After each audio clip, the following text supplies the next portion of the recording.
Hey, good day, all. It's TurboDave here at Performance Corner. Um, Had a question this weekend asked me about working on a car. It's a much older car. So I was like, well, you know, it's hard to give prices on older cars sometimes. And this can be older. This one's very old. So this one is like 70 years, 60 some years old. It's a 50s car.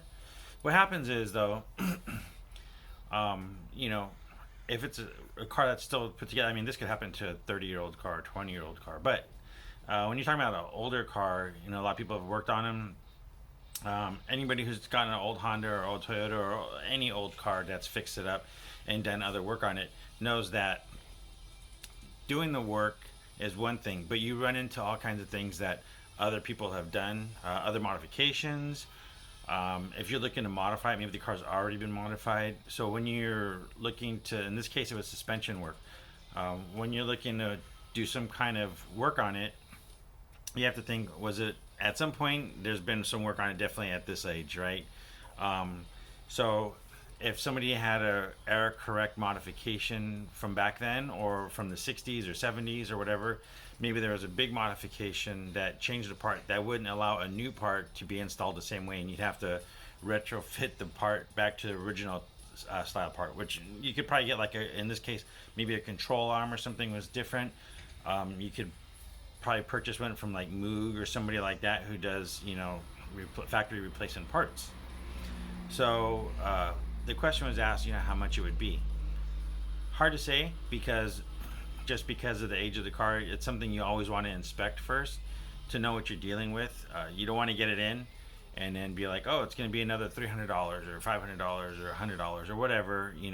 Maybe they have just the amount of money set aside for it, or maybe they don't want to spend any more money on it than what they think the price is going to be.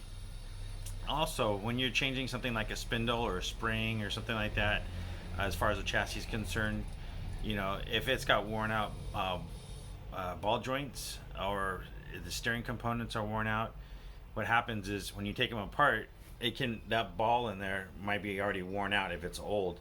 I'm assuming it's not original, being it's so old, but if you have space in there and then you go detach it, depending on how you remove it, and even just the sheer, even if you don't put pressure on this part of the ball joint, just moving it, working on it in that area, it can get a little looser, or now maybe the part's going to tighten it up and now it's going to put more pressure on this and it might separate, and that's something you don't want to happen to you. You don't want a ball joint to come off on you.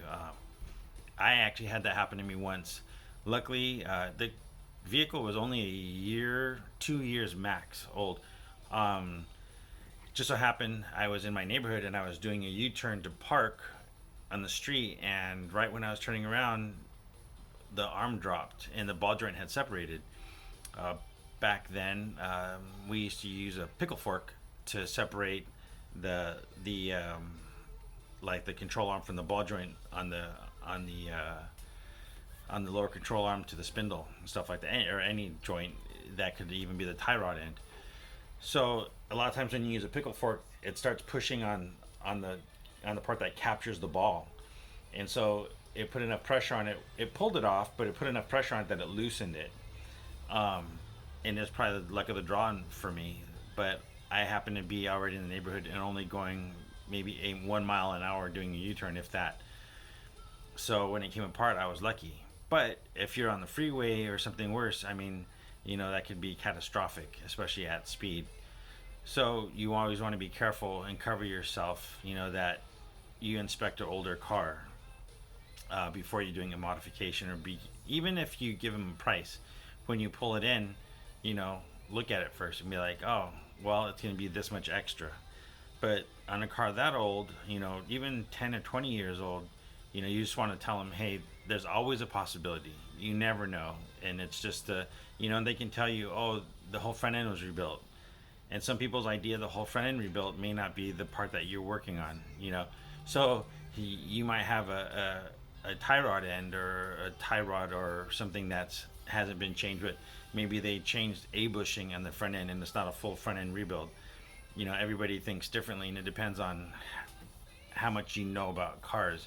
And so, just treat everybody with the same respect, that you just, you never know what could be happening or what's going on, just to cover yourself, and that way you don't give a price or an estimate without telling them it could change depending on if the car needs something else. Just came to mind is thinking, hey, this is always a possibility of what's going on, and even in the engine, somebody asks you, can you change a cam or anything? You don't know without inspecting the car. You get a car and somebody asks you for something simple like, I want to upgrade the cam, maybe on an overhead cam car, and it may not be a hard deal, but if you have 150,000 miles on it or 200,000 miles on it or whatever, you might want to think about doing a timing chain or a timing belt and all the ancillary components that go with it, maybe a water pump or tensioners and all that kind of stuff. So just be mindful of getting into something, especially, and the older it gets, the more modifications there's a possibility of having that may not work with the component that you're looking at or wanting to do. There may be some extra work. Just keep in mind. And if you like our information and what we do here, this is TurboDave at Performance Corner. Please hit the subscribe button, hit the like button, and we'll talk to you next time we got something going on. Be safe out there. Thank you. Bye.